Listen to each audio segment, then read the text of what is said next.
ఆదికాండం 50 అధ్యాయాల్లో ఒక్కో అధ్యాయంలో ఏముందో ఇప్పుడు చూద్దాం.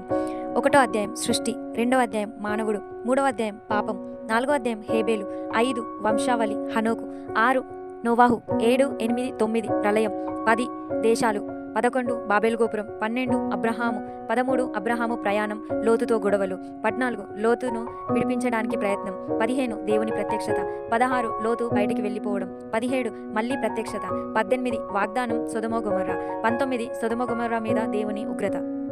20 సారా నా చెల్లి అని అబ్రహాము గెరారు రాజుకి అబద్ధం చెప్పడం, 21 సారా కుమారుని కనడం, 22 ఇస్సాకును బలి అడగడం, 23 సారా మరణించడం, 24 ఇస్సాకుకు భార్యను వెతకడం, 25 అబ్రహాము మరణించడం, 26 రెండవ కరువు ఇస్సాకు రిబ్కాని సహోదరిని చెప్పడం, 27 యాకోబు ఆశీర్వాదాలు దొంగడించడం, 28 యాకోబు పారిపోవడం దేవునితో నిబంధన, 29 యాకోబు మామయ్యైన లాబాను యొద్ద చేరడం,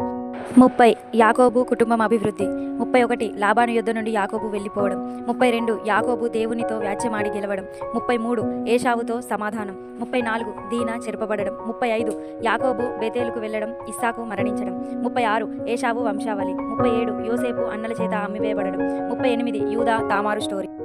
39 యోసేపు జైలులో వేయబడడం, 40 యోసేపు పానదాయకుల అధిపతికి భక్షకారుల అధిపతికి కలలు వివరించడం, 41 ఫరో కళ యోసేపు ప్రధానమంత్రి, 42, 43, 44, 45 అధ్యాయాలు యోసేపు అన్నల స్టోరీ,